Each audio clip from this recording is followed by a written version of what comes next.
2023 kita masih diberi kesempatan untuk hadir di tempat ini untuk mendengarkan atau pemaparan atau pertemuan dalam pemaparan materi program Pokja 1. Tanpa pula kita kirimkan salam dan salawat kepada Nabiullah Muhammad sallallahu alaihi wasallam karena atas berkat beliau.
Yang terhormati Ketua Pokja 1 dari Kabupaten Pangkal Kepulauan. Ini orangnya tidak asing lagi, pasti sudah dihafal. Yang terhormati Ketua Tim Penggerak Kota Kecamatan Salasa di samping diri saya dan samping saya dulu saya lupa.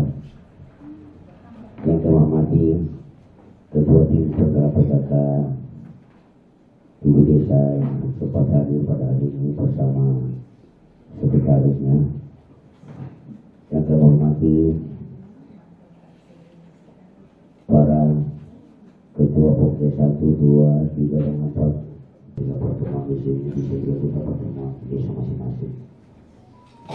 Masing-masing desa bisa kita pertemuan kembali itu lebih lancarnya lagi ini kegiatan. Jadi harapan saya pada hari ini lebih dan kurang mohon wabillahi taufiq hidayah. Wassalamualaikum warahmatullahi wabarakatuh. Selanjutnya itu pemaparan materi oleh Ketua Pokja 1 PKK Kabupaten. Dengan hormat kami persilakan. Ya, saya ulangi. Assalamualaikum warahmatullahi wabarakatuh.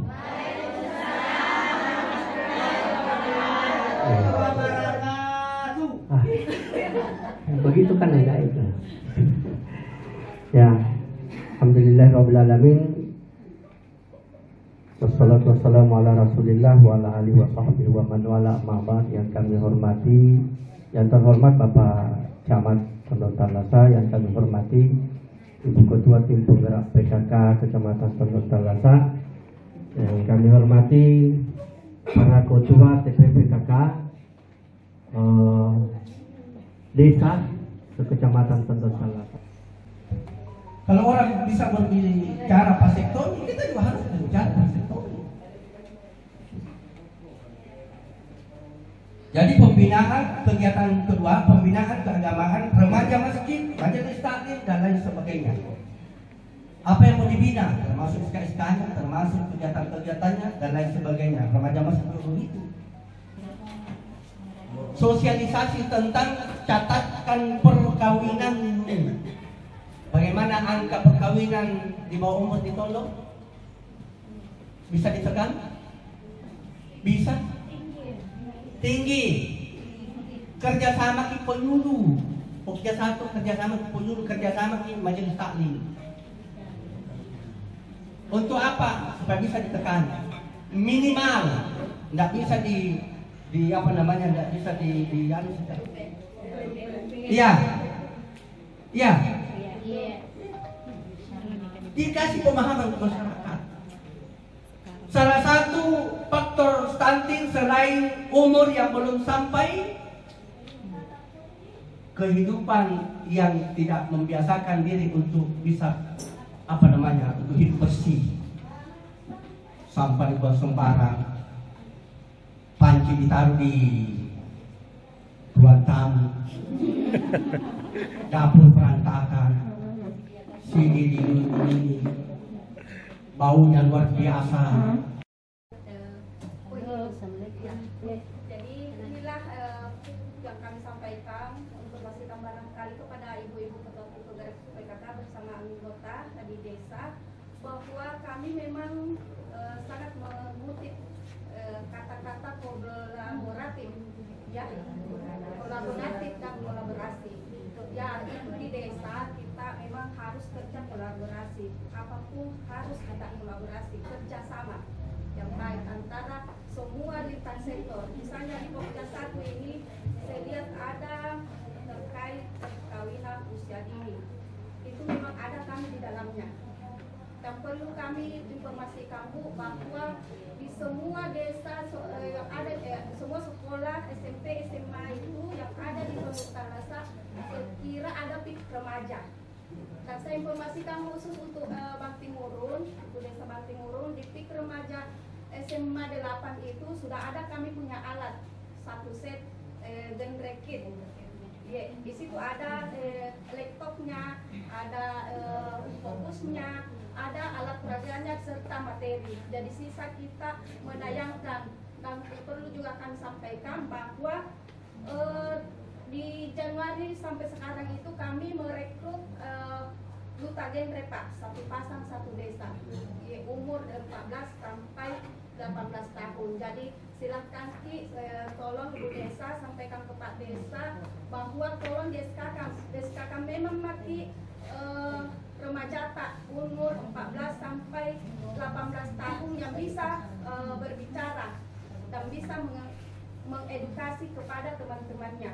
Ya, karena kami setelah mereka perekrutan, insya Allah kami akan mengajari. Kemarin itu di Hotel Twist kami sudah mengirim dari Bung Ngorok sama Makram. Yang kebetulan di sini Tondok Talasa itu belum kami latih karena memang SK-nya belum kita. Jadi tolong secepatnya Bu ya. Seperti juga ada tadi terkait orang tua. Kami juga ada bina keluarga remaja Pak. Ada wadah bina keluarga remaja. Jadi di lansia juga itu Pak, ada di Pokja 1 saya kira. Lansia itu Pak tidak menutup kemungkinan penyebab juga dalam penyebab terjadinya stunting. Iya. Kenapa saya katakan? Karena lansia itu kadang nenek-nenek itu kepengen sekali melihat anaknya, cucunya menikah, padahal belum sampai umurnya. Itu terjadi pernikahan dini lagi di situ. Iya. Jadi perlu juga kita konseling lansianya. Jadi di desa itu sudah dibentuk juga bina keluarga lansia dengan posyandu lansia. Jadi kalau memang desa mau kolaborasi dengan kami, insya Allah desa akan maju. Ya, insya Allah. Amin. Saya siap juga. Saya siap.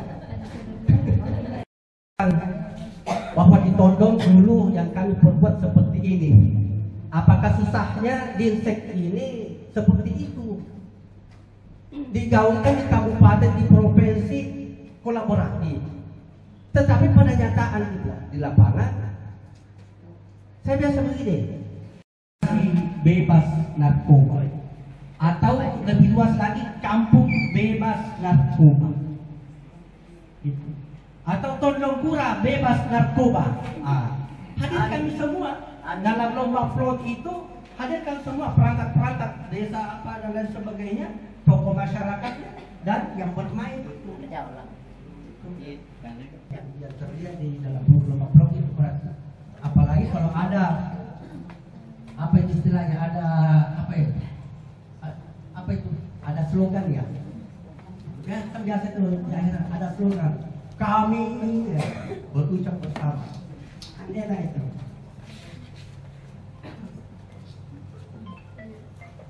Ada yang kita mau tanyakan di Kerisan?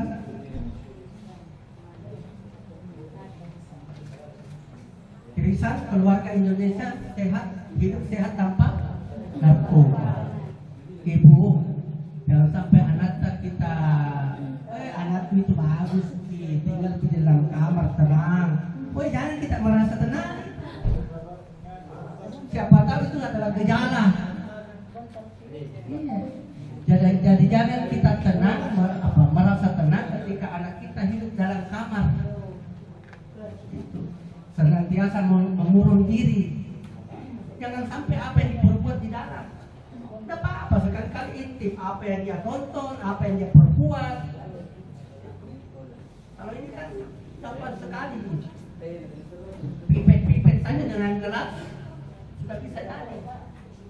Tidak ada alat ini, lem pun jadi, lem box. Itu bisa sepertus. Ditambah apa lagi, obat antimo. Bisa. Jadi banyak sumbernya itu untuk ini.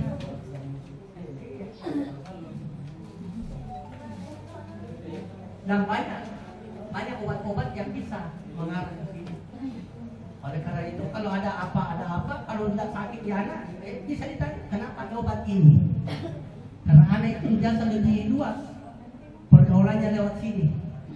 Apa nih yang bisa membuat play perasaan bahagia? Dia buka. Nah, boleh jadi dia beli satu biji dia campur. Akhirnya perlu waspada. Karena sekarang ini generasi kita akan hancur, sudah banyak seperti itu. Kita dihancurkan lewat ini supaya Indonesia ini bisa beralih di tangan orang. Bukan lagi di tangan orang Indonesia, tapi di tangan orang. Sekarang kan begitu toh? Iya Pak. Sekarang jangan begitu.